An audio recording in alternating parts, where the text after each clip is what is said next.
देखो, सबसे पहली बात हमारी कमजोरी क्या है?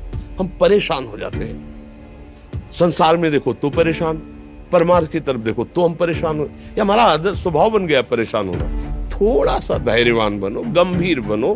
कोई भारी से भारी विपत्ति में परेशानी स्वीकार करके विपत्ति से थोड़ी निकला है, तो सुलझो। ठीक है, ये विपत्ति आई, ये समस्या आई, इसका समाधान होगा। ऐसा थोड़ी कि हमें नष्ट कर देगी। अगर अभी हमारी बड़ी हानि हो जाती है, हम कल इससे बड़ा लाभ प्राप्त कर सकते हैं। हमको एकदम बिल्कुल गंभीर रहना है, इतने कमजोर नहीं बन जाना। अब वो गए तो क्या होगा, अब वो वस्तु गई तो क्या, पद गया तो क्या होगा। प्रयास किया था, ये पद मिला था, इससे बड़ा पद प्राप्त करूंगा, मैं इससे बड़ा महान बनूंगा। ठीक है, एक बार गिर गया, गलती हो गई, दंड भोगूंगा, फिर इससे ज्यादा संयम में रहूंगा। बिल्कुल मतलब एकदम फ्रेश दिमाग रखना चाहिए। और अपने लोग क्या है, जरा सी बात में एकदम पछड़ा कर लेते हैं, एकदम कमजोर हो जाते हैं। ये बिल्कुल ठीक नहीं है। हम जीवन भर की यात्रा की बात कह रहे हैं, भारी से भारी कष्ट में भी मुस्कुराना, तो हमें बल मिला है, हमें भगवान की कृपा का दर्शन हुआ है, हमें उनका दुलार दिखाई दिया है। अगर ऐसे तो भाग जाते फिर परमार्थ में थोड़ी चलना होता है। आज जो आप सुन करके लाभ लेने की चेष्टा कर रहे हो ना, ये केवल प्रवचन नहीं है, ये जीवन है।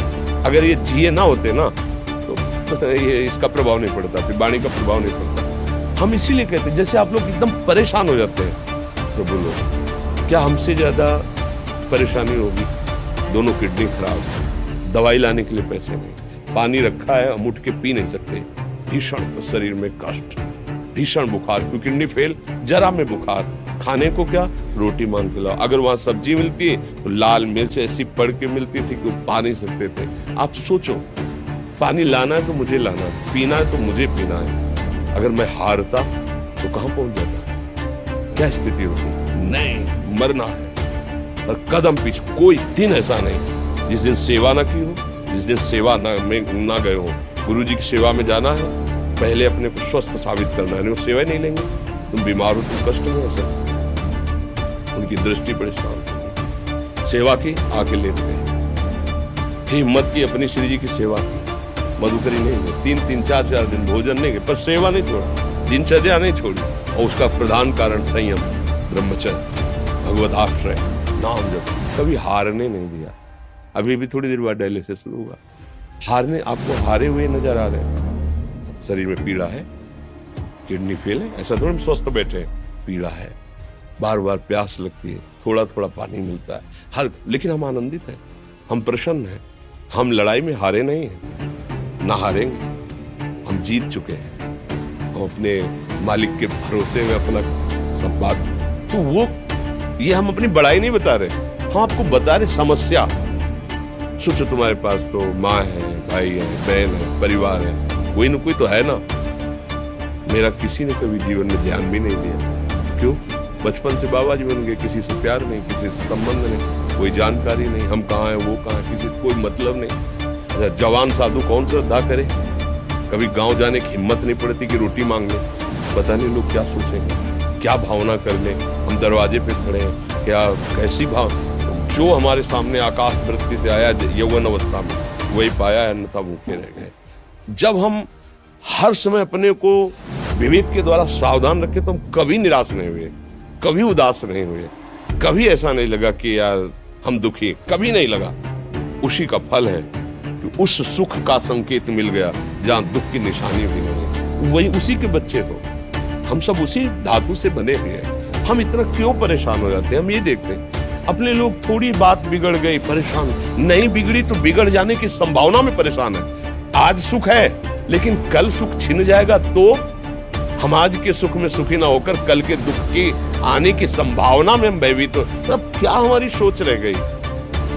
हमको इतना बलवान बनना है कि सुख और दुख दोनों हमको छू न सके। भारी से भारी सुख की व्यवस्था है तो अहंकार नहीं, हर्षित होकर किसी का अपमान न करे कि हम धनी, हम पदाधिकारी, अमुक। भारी से भारी दुख आया तो हमें किसी के सहयोग की जरूरत नहीं, हम फिर अपने कदम बढ़ाएंगे, हम फिर जुड़ी हुई अपनी भावनाओं को सजाएंगे। मस्त जीवन, एकदम तुम अविनाशी के बच्चे हो। शेर का बच्चा भेड़ों के बीच में फंस कर म्यों म्यों बोल रहा है, बस। अगर दहाड़ना सीख जाए तो कोई भी उसे परास्त नहीं कर सकता।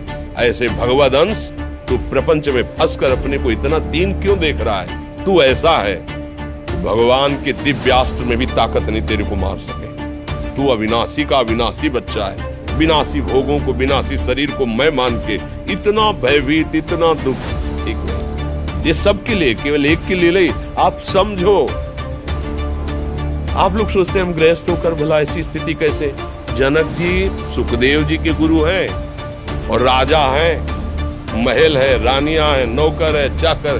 क्या सुखदेव जी जिनके शरीर में लंगोटी भी नहीं है, दिगंबर, परमहंस, परमहंस के गुरु है जनक जी जो राजा हैं। समझो आप ऐसा ना सोचे कि हम नौकरी कर रहे हैं, हम संसार में, हम गृहस्थ हैं, हम आध्यात्मिक की ऊंचाई पर नहीं चढ़ सकते। नहीं, आप एक सरकारी नौकरी या आप किसानी या व्यापार करते हुए आप एक अध्यात्म की ऊंचाई में चढ़ सकते हैं। और अध्यात्म ही है जो तुम्हें इस माया के दुख सुख से ऊपर उठा सकता है। दूसरा, चाहे जितनी संपत्ति आ जाए, आप सुखी नहीं हो सकते। सब देख लो, आंख खोल के देख लो, अध्यात्म ही है जो तुम्हें हर कष्ट सहकर मुस्कुराकर जीने का रास्ता बता देगा कि आप आनंदित हो जाओगे। कुछ नहीं बिगड़ा, अध्यात्म है तो कुछ नहीं बिगड़ा, अध्यात्म नहीं है तो कुछ नहीं बना, कुछ हाथ नहीं लगने वाला।